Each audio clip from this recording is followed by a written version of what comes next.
নমস্কার, আমি বিপাশা। স্বাগত দ্য মর্নিং লিঙ্কে আপনাদের সকলকে। এটাই সানডে সিক্রেটস, যেখানে প্রতি রবিবার খুলে যায় অন্ধকারের নতুন দরজা। তাই শ্বাস আটকে রাখুন, আপনাদের জন্য অপেক্ষা করছে এক অজানা ছায়া, এক অদেখা সত্য, আর এক নতুন থ্রিলার। আসুন এবার আজকের গল্পের দিকে এগানো যায়।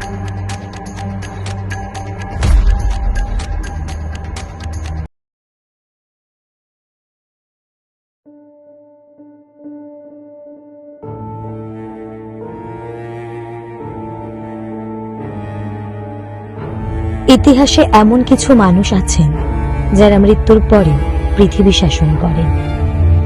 কিন্তু আপনি কি এমন কোন সম্রাটের কথা শুনেছেন যার সমাধি খুঁজে পাওয়া মানে নিজের মৃত্যু পরোয়ানা সই করা? ৮০০ বছর ধরে পৃথিবীর মানচিত্র বদলে দেওয়া এক মহামানব চেঙ্গিস খান, যার ঘোড়ার খুরের আওয়াজে কাঁপত এশিয়া থেকে ইউরোপ। ১২২৭ সালে তার মৃত্যুর পর এক ভয়ঙ্কর রক্তক্ষয়ী উৎসবের মাধ্যমে লুকিয়ে ফেলা হয় তার শেষ ঠিকানা। ২০০০ সাক্ষী, ৮০০ ঘাতক আর হাজার হাজার ঘোড়ার খুর, সব মিলিয়ে রচিত হয়েছিল ইতিহাসের এক অমীমাংসিত রহস্য। কিন্তু কেন এই লুকোচুরি? কি এমন অভিশাপ পাহারা দিচ্ছে মঙ্গোলিয়ার সেই নিষিদ্ধ পর্বতমালাকে? আজ আমরা জানব সেই রহস্যময় অভিযানের গল্প, যেখানে আধুনিক বিজ্ঞান হার মেনেছে আদিম অন্ধকারের কাছে। ১৯২০-এর নিখোঁজ সোভিয়েত সৈন্য থেকে শুরু করে ২০০৪-এর ড্যানিয়েল মিলারের সেই হাড়হিম করা অভিজ্ঞতা, সবই আজ উঠে আসবে এই প্রতিবেদনে। তাহলে তৈরি হয়ে নিন, কারণ আজ আমরা প্রবেশ করতে যাচ্ছি মঙ্গোলিয়ার সেই অভিশপ্ত প্রান্তর ইকখরিডু, যেখানে আজও বাতাস ফিসফিস করে বলে খান এখনো জেগে আছে।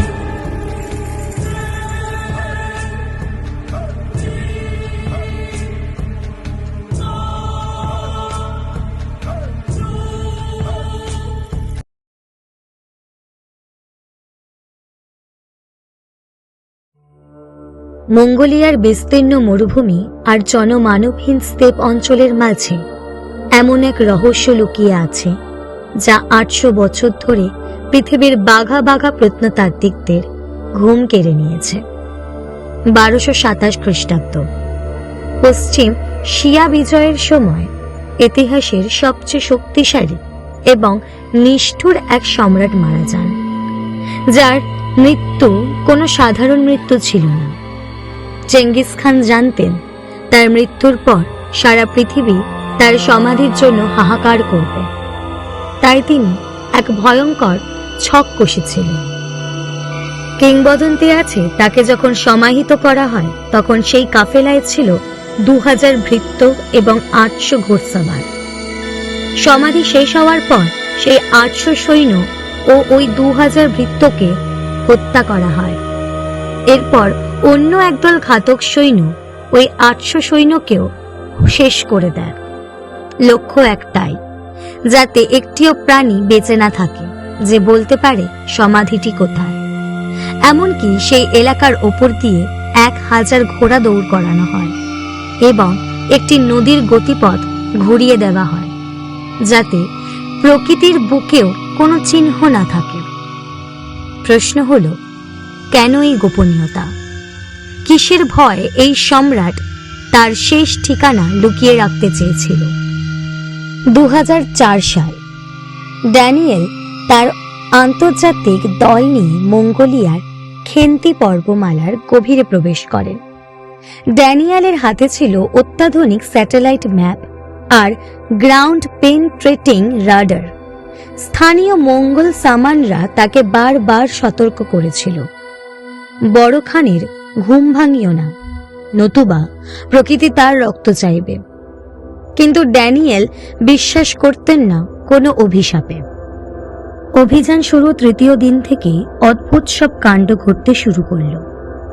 ড্যানিয়েল তার ডায়েরিতে লিখেছিলেন, আমরা যে এলাকায় তাঁবু গেড়েছি সেখানে কোনো পাখি ডাকছে না, এমনকি বাতাসের শব্দও যেন কোনো মানুষের কান্নার মতো শোনায়। সে রাতেই প্রথম দুর্ঘটনাটি ঘটে। দলের প্রধান খননকারী হঠাৎ করে তাঁবুর ভেতরে চিৎকার করে ওঠে। সবাই গিয়ে দেখে তার সারা শরীর নীল হয়ে গেছে, যেন কেউ তার শ্বাস রোধ করার চেষ্টা করছে, অথচ তাঁবুর ভেতরে আর কেউ ছিল না। লোকটির শেষ কথা ছিল, ঘোড়সওয়াররা আসছে। গল্পের এই পর্যায়ে ড্যানিয়েল ল্যাপটপে পুরনো নথিপত্র ঘাঁটতে গিয়ে শিউরে ওঠেন। 1227 সালে চেঙ্গিস খানের মৃত্যুর পর তার মৃতদেহ বহনকারী 2000 সৈন্যকে হত্যা করা হয়েছিল, যাতে তারা জায়গার নাম বলতে না পারে। এরপর সেই হত্যাকারী সৈন্যদেরও হত্যা করা হয় একদল অন্য সৈন্য দ্বারা। এমনকি সমাধির উপর দিয়ে 1000 ঘোড়া দৌড় করানো হয়েছিল, যাতে মাটির চিহ্ন মুছে যায়। ড্যানিয়েল বুঝলেন, তিনি যেখানে দাঁড়িয়ে আছেন তার নিচেই হয়তো চাপা পড়ে আছে সেই ভয়ঙ্কর রাজকীয় রহস্য। পরদিন সকালে রাডারে একটি অস্বাভাবিক কাঠামো ধরা পড়ল। মাটির ঠিক 30 ফুট নিচে এক বিশাল পাথরের চেম্বার।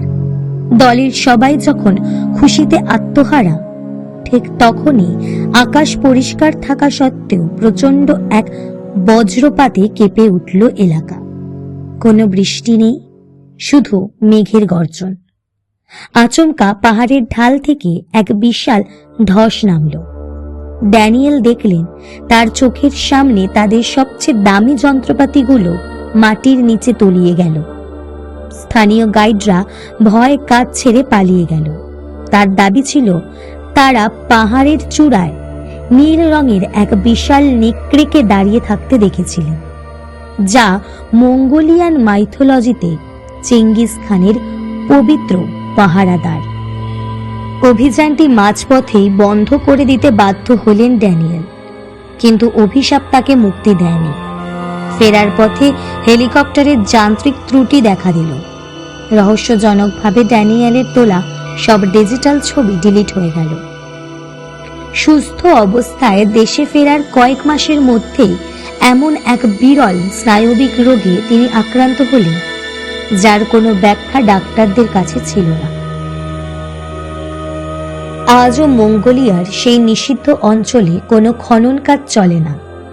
ইউনেস্কো এলাকাটিকে সংরক্ষিত ঘোষণা করেছেন, কিন্তু আজও যাযাবররা বলে অমাবস্যার রাতে সেই পাহাড়ে হাজার হাজার ঘোড়ার খুরের শব্দ শোনা যায়। ইতিহাস থেকে আমরা 1920 দশকে ফিরে আসি। সোভিয়েত রাশিয়ার একদল তুখোর প্রত্নতাত্ত্বিক মঙ্গোলিয়ার বুরখান খালদুন পাহাড়ে পৌঁছান। তাদের হাতে ছিল আধুনিক অস্ত্র এবং বৈজ্ঞানিক সরঞ্জাম।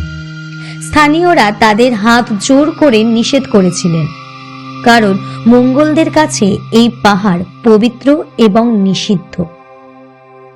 অভিযান শুরু হওয়ার মাত্র 3 দিনের মাথায় দলের প্রধান গবেষক এক অদ্ভুত জ্বরে আক্রান্ত হন।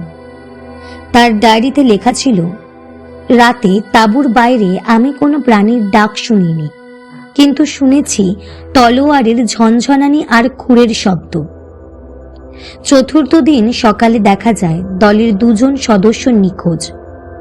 তাদের কোনো চিহ্ন পাওয়া যায়নি, এমনকি পায়ের ছাপও না। আতঙ্কিত হয়ে সোভিয়েত সরকার সেই অভিযান মাঝপথে বন্ধ করে দেন এবং সেই ফাইলের উপর চিরতরে গোপন সিল মেরে দেওয়া হয়।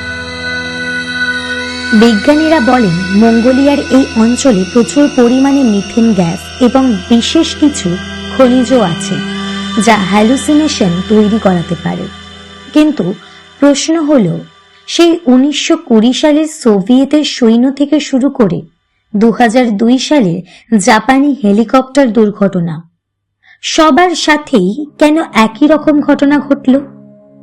সামানদের বিশ্বাস অনুযায়ী চেঙ্গিস খান তাদের সমাধিতে এক আধ্যাত্মিক ফাঁদ পেতে রেখেছিল। যারা লোভ নিয়ে সেখানে যাবে তাদের আত্মা চিরতরে সেই পাহাড়ে বন্দী হয়ে যাবে। আজও সেই পাহাড়ের ওপর দিয়ে যখন বাতাস বয়, শোনা যায় চেঙ্গিস খানের সেই শেষ আদেশ, আমাকে একা থাকতে দাও। বর্তমানে ইউনেস্কো এবং মঙ্গোলিয়ান সরকার চেঙ্গিস খানের সম্ভাব্য সমাধি এলাকাকে প্রোটেক্টেড স্কেয়ার্ড জোন ঘোষণা করেছেন। সেখানে সাধারণ মানুষের প্রবেশ কঠোরভাবে নিষিদ্ধ, এমনকি ড্রোন ওড়ানো সেখানে প্রায় অসম্ভব হয়ে পড়ে যান্ত্রিক গোলযোগের কারণে। ইতিহাসের পাতায় চেঙ্গিস খান এক মহান বিজেতা, কিন্তু লোককথায় তিনি এক অতিলৌকিক পাহারাদার। হয়তো কোনোদিন বিজ্ঞান তার কবর খুঁজে পাবে, কিন্তু সেই কবর খোলার সাহস কি কারো হবে? কারণ মঙ্গোলিয়ানরা আজও বিশ্বাস করে যেদিন চেঙ্গিস খানের সমাধি উন্মোচিত হবে সেদিন পৃথিবী তার সবচেয়ে বড় ধ্বংসযজ্ঞ দেখবে। বাতাস আজও সেই স্টেপ অঞ্চলে দীর্ঘশ্বাস ফেলে। পাহাড়ের চূড়ায় আজও সেই নীল নেকড়ের ছায়া দেখা যায়। সমাধিটি আজও সেখানে আছে, অখ্যাত, অলঙ্ঘনীয় এবং চরম অভিশপ্ত অবস্থায়।